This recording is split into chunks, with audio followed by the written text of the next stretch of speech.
धाम के दर्शन करने के बाद और रुद्राक्ष लेने के बाद अब अपन यहाँ से जाने वाले हैं मानसरोवर के लिए। आओ देखते हैं आगे। सो हेलो पब्लिक, मैं हूँ ऑटो बॉय भोपाल से और 1 साल 365 दिन में 1 मिलियन फॉलोअर्स कंप्लीट करने का आज है अपना डे 37। रुद्राक्ष लेने के बाद सवारी खाना खाने लग गई थी, उसी के साथ अपन को भी खाने का बोल दिया था। तो अपन कहाँ मानने वाले, अपन भी सीधे ही बैठ गए, चलो लपेटी तो बोल रहे। तो फिर खाना खाने के बाद तो अपन को बहुत तेज नींद आने लग गई थी, क्योंकि सुबह अपन ने जल्दी ऑटो निकाल लिया था, इस वजह से अभी नींद आने लग गई थी। तो अपन तो चले गए थे फिर अपने ऑटो में सोने के लिए। इतनी देर से सवारी नहीं आ रही थी तो मैं तो सो गया था, क्योंकि सुबह जल्दी निकाला था ऑटो, इस वजह से मेरे को तो नींद आ गई थी, मैं सो गया। आपसे आगे सवारी यही है, जरा मुंह हाथ धो के जाता हूँ उनको लेके।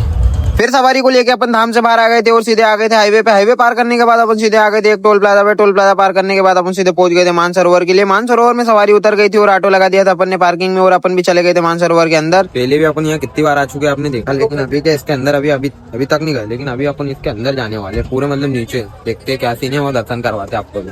और फिर आ गए थे अपन मानसरोवर के अंदर थोड़ा सा, और फिर भोले बाबा के दर्शन करने के बाद अपन आ गए थे प्रवेश द्वार पे। उसके पहले अपन लेने वाले थोड़ा सा प्रसाद वगैरह। प्रसाद लेने के बाद प्रवेश द्वार से अंदर जाने के बाद हमें सबसे पहले एक बालाजी देखने को मिलते हो। मेरे हिसाब से शायद अंदर टोटल 8 मंदिर थे और 8 मंदिर के अंदर एक ही मूर्ति रखी हुई थी। उसके बाद अपन वहां से आगे निकल गए थे और पहुंच गए थे और मंदिर अंदर जाने के बाद हमें देखने को मिलता है यहाँ तो अलग अलग प्रकार की शिवलिंगें रखी हुई थी। सभी शिवलिंगों के दर्शन करने के बाद वहां से अपन बाहर आ गए और फिर हमें देखने को मिलता है कि 8-9 मंदिर तो और बाकी रह गए, जिनमें सभी माता जी बैठी हुई है। सभी माता जी के दर्शन कर लेते हैं अपन फटाफट से एक एक करके। आप भी सब दर्शन कर लो। ये दर्शन करने के बाद अपन सीधे निकलने वाले अब यहाँ से बाहर। और फिर अपन को एग्जिट गेट भी दिख जाता है। एग्जिट गेट से फटाफट से बाहर निकलने के बाद हमें झूलों का इतना प्यारा सा व्यू देखने को मिलता है। उन्हें देखते हुए झूपिंडी के और भोले बाबा के दर्शन करने के बाद अपन चले जाते हैं पानी के पास। पानी के पास कछुओं को देखते हुए सीधे निकल जाते हैं अपने ऑटो के पास और फिर सवारी को बिठा के छोड़ देते हैं उनको उनके घर, और अपन भी चले जाते हैं अपने घर। चलो मिलते हैं कल ऐसी वीडियो में, तब तक के लिए फॉलो कर लो अपने भाई को।